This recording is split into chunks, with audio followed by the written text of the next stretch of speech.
Posto Pit Stop, a opção certa na hora de cuidar da lubrificação do seu veículo. Ótica Osana, experiência e dedicação para a sua visão, na Avenida Dom Aureliano Matos, número 2425, no centro de Limoeiro, próximo à Praça da Coluna da Hora.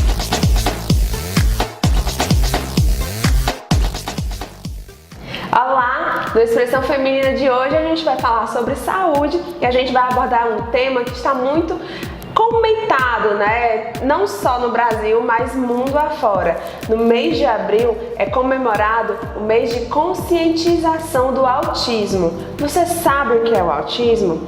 Sabe como identificar se o seu filho tem as características de uma pessoa autista? Pois hoje a gente vai conversar com a pedagoga, psicopedagoga e neuropsicóloga especialista em autismo, a Samara Ribeiro.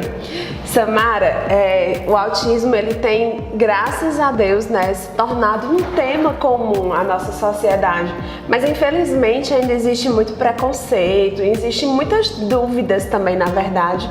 E eu digo muito que essa questão do preconceito ela vem aliada à falta da informação, né? E aí hoje a gente está aqui para trazer todas essas informações. Mas eu acredito que o grande questionamento inicial é porque o número de pessoas autistas tem se tornado tão grande no momento atual que a gente vive hoje. Bom, Rafaela, não é nem a questão de ter aumentado. O autismo sempre existiu. A questão é porque antes ele era caracterizado de outra forma. Então, antes era psicose infantil, esquizofrenia infantil, transtorno degenerativo da infância. Então ele vinha com N características diagnósticos similares até chegar ao autismo hoje. A gente conseguiu uma informação maior referente ao autismo com o lançamento do DSM-5 no ano de 2014, que veio intitulando, nivelando o autismo em leve, moderado, severo e facilitando o entendimento do transtorno do espectro autista. Mas essa questão, hoje, graças a estudos, graças a profissionais especializando na área, a gente consegue ter uma noção melhor do que é o autismo e de como tratar. O contato principal da criança, ele é direto com os pais, né, o pai e a mãe. E muitas vezes essa detecção ela tem que acontecer por parte dos pais, né, dos familiares. Quando que o pai deve perceber que o filho está apresentando aquele comportamento de uma pessoa autista? A primeira característica que a gente fala é a limitação na linguagem, né? Então assim, papai, mamãe, que verifica que o seu filho está com atraso de linguagem nos 2 anos de idade, 1 ano e 8 meses, já é o primeiro sinal do autismo. Só que não é só isso. A gente tem a questão de movimentos estereotipados, tipo, quando está muito feliz, balança a mãozinha assim perto do rosto, ou assim, anda de ponta de pé. Quando quer alguma coisa, ele pega a mão da mãe e leva até o que ele quer. Isso sempre nessa questão inicial. Um dos pontos cruciais no início mesmo é no período da amamentação. Quando a criança nasce com o espectro autista, ela tem a dificuldade do contato visual com a mãe no momento da amamentação. Então até isso a mãe já pode perceber logo no iniciozinho, nos primeiros dias de vida do bebê, certo? Quando que é possível, né? De imediato, logo nos primeiros dias, mas existe um período até que idade que pode se perceber ou diria eu que surge as características, né, do autismo? A gente chama que a gente tem uma data de corte que é referente à chamada polda neuronal. Então tem pais que comentam, que chegam em consultório falando que a criança ela era normal até 2 anos, até 1 ano e 8 meses e agora apresentou esses sinais. Não é que ele tenha agora apresentado, ele nasceu dentro do espectro autista. Só que a questão dessa polda neuronal, que é onde tem a perca e ganho de neurônio da criança, é nesse período. 1 ano e 8 meses, 2 anos. Então, mostra de forma mais evidente os sinais do autismo. Todos nós passamos por essa polda, todo mundo, não só crianças autistas. Então, crianças que nascem dentro do espectro apresentam as características após 2 anos e pessoas que não nascem continuam normalmente a questão da evolução e desenvolvimento infantil. Ô Samara, uma questão que é muito importante a gente ressaltar, porque a gente vive na sociedade e quando se fala no autismo, muito se tem o tabu, se tem o preconceito. E aí a gente fala, como a síndrome de Down, são pessoas normais, não é? E por que as pessoas tabulam tanto isso como uma doença, como algo que é diferente, né? Que a pessoa que é autista é diferente? Tudo que é diferente assusta. Então, como a característica do autismo é a dificuldade maior de interação social, de comunicação, de lidar com o outro, a pessoa já fica meio assustada.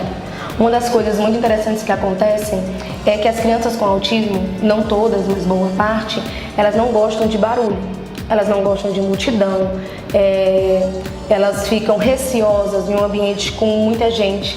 E aí começam a se desorganizar. A gente chama na neurociência como desorganização. O que seria isso? Gritar, chorar, espernear. Aí ficam as pessoas observando e julgando, observando, né? Se fosse meu filho não fazia isso.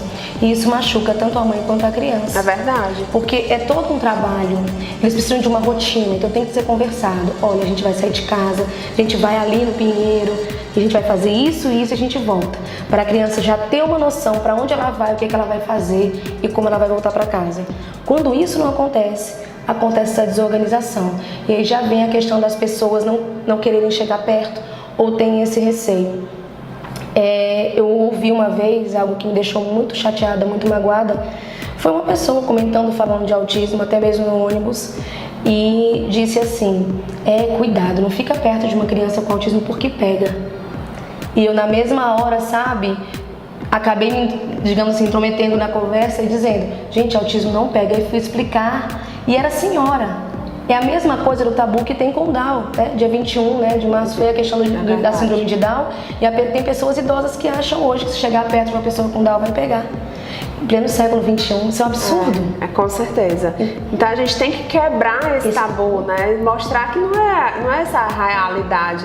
E aí você falou uma questão, tanto sofre a criança como sofre muito o pai, né? Então quais são ações que os pais, muitos às vezes estão descobrindo que os seus filhos são pessoas com autismo, e aí qual a sua dica, né? Quais ações que os pais devem fazer para que eles possam levar uma vida mais tranquila nessa rotina nova? Muito, muito importante essa tua pergunta. E o que os pais sofrem mais é a questão do primeiro diagnóstico. E esse primeiro diagnóstico a gente chama de luto do autismo. É um luto para os pais pela questão de que eles idealizaram uma criança e estão recebendo literalmente no papel uma outra criança. Então eles têm que internalizar que aquela criança, aquela criança idolatrada, aquela criança sonhada, dita normal, não está mais ali. Então a gente chama de luto. É morrer o sonho e começar uma esperança maior. E isso é muito difícil para o pai, muito difícil para a mãe. E esse tempo que eles demoram nesse luto, tem pais que recebem o diagnóstico hoje do neurologista e já correm para fazer o acompanhamento da equipe multidisciplinar. E tem pais que recebem o diagnóstico hoje, não aceitam, vão para outro neuro, e a criança vai perdendo tempo de evolução, de terapia, por conta da não aceitação. Porque quanto mais cedo for descoberto, mais resultados eficientes pode trazer para a rotina da criança. Com certeza. Então, quanto antes de aceitar e fazer a descoberta do autismo e começar o tratamento com as equipes multidisciplinares, é essencial para a criança. Em 2017 foi aprovada uma lei no qual pediatras já teriam que informar aos pais com crianças até 18 meses de vida que eles apresentavam características da questão do autismo. E os pediatras já entraram nessa luta também para orientar os pais logo cedo. Então o que eles observam? A questão do contato visual, até às vezes a dificuldade da pegada, né? A questão do andar diferente, das estereotipias, do atraso de linguagem. Então os pediatras têm capacidade de verificar isso e encaminhar profissional competente. Então assim, tem muita coisa para orientar os pais. Era isso que eu ia te falar, né? Te questionar. Qual profissional que pode realmente dar esse diagnóstico? Porque às vezes o pai até já percebe, a gente, apesar de muitas pessoas ainda não terem total conhecimento, mas a gente tem a internet que ajuda, né? A gente está aqui sempre falando, dando entrevistas, trazendo essas informações, e muitas vezes existem pais também que percebem o comportamento diferente. E aí ele já quer ir direto para ter um diagnóstico. Qual o profissional que pode dar esse diagnóstico? O diagnóstico de imediato para que gere um CID que é o Código Internacional da Doença, que o que a gente está utilizando hoje é o F84.0 para o autismo, é o neurologista ou o neuropediatra. Então existem neuros que na primeira consulta já dão esse diagnóstico. Isso deixa os pais inseguros e também depende muito do que é trabalhado, porque como é que eu vou dar um diagnóstico de uma criança de autismo, que é um transtorno que não tem cura para o resto da vida, em uma consulta? É verdade. E aí existem neurologistas, neuropediatras que já encaminham para uma avaliação do profissional capacitado para trabalhar nessa área. Então, por exemplo, a gente que é neuropsicólogo, a gente tem baterias, testes utilizados de forma de observação para ver o comportamento da criança, para poder descobrir qual é esse autismo, qual é a comorbidade, qual é o nível, para poder orientar na questão do tratamento. Então, mas é só o neuropsicólogo? Não. Existem psicólogos que trabalham nessa área, existem outros profissionais especializados em autismo também, que podem fazer essa avaliação mais detalhada e tranquilizar o pai.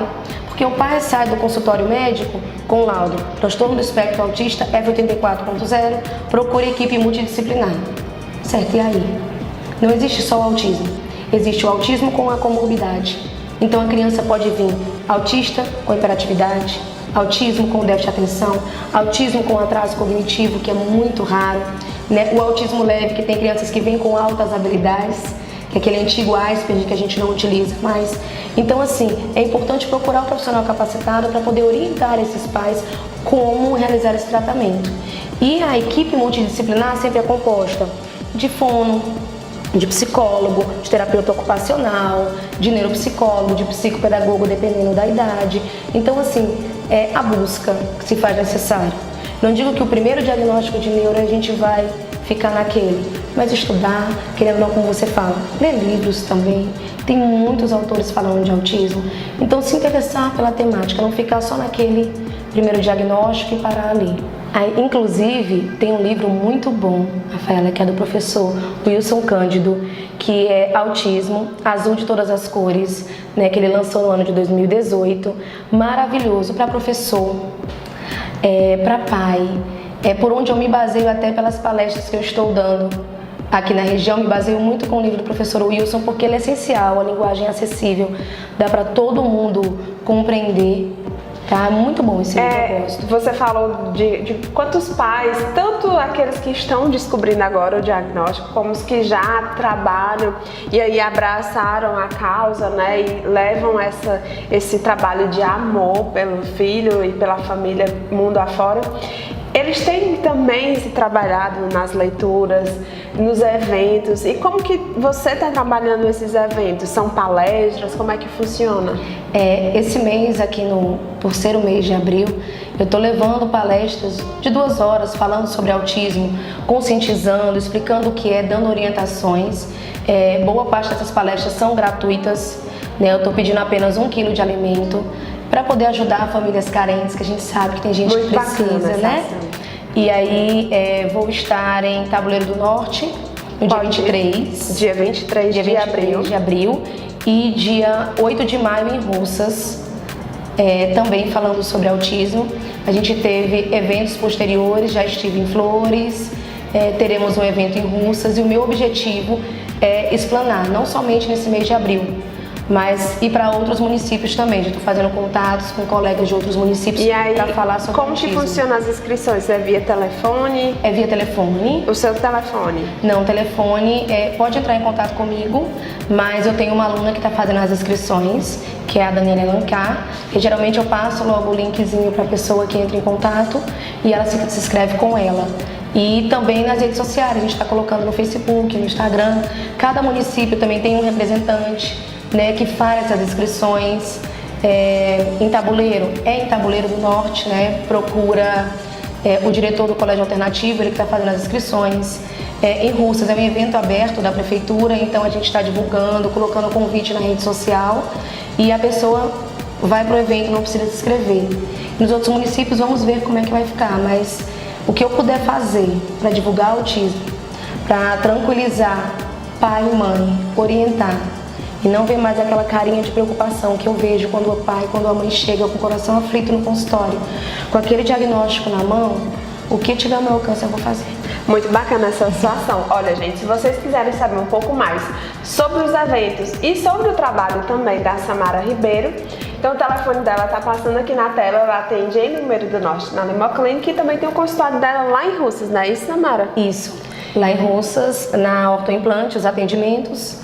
E em Fortaleza, no Centro Médico Empresarial, no bairro de Fátima. Jaguarona também. Samara, muito obrigada pela atenção, por você sempre estar aqui nessa parceria, trazendo essas informações, tranquilizando e trazendo alegria para essas famílias, né? Eu que agradeço o convite e espero a próxima entrevista, né?